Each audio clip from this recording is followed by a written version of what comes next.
तो hello guys, मैंने ये फ्लिपकार्ट से आईफोन iOS का ओरिजिनल चार्जर 20 वाट का मंगाया था। जो जैसा कि आप देख सकते हैं ये ओपन बॉक्स डिलीवरी था।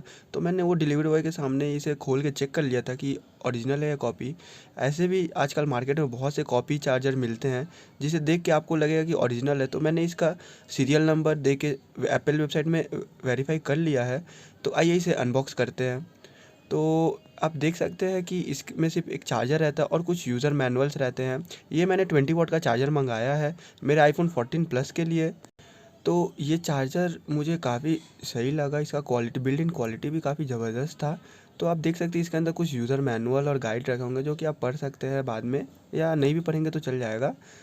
USB type C charger power adapter है और इसका डेटा केबल तो आपको पता ही है, iOS के साथ ही इनबॉक्स मिल जाता है। तो ये मुझे समथिंग अराउंड कॉस्ट 1600 रुपीज़ पड़ा था। तो अगर आपको मंगाना हो तो मैंने लिंक डिस्क्रिप्शन में दे दिया है। तो अगर आपको वीडियो पसंद आया तो लाइक शेयर और सब्सक्राइब करें। Thank you.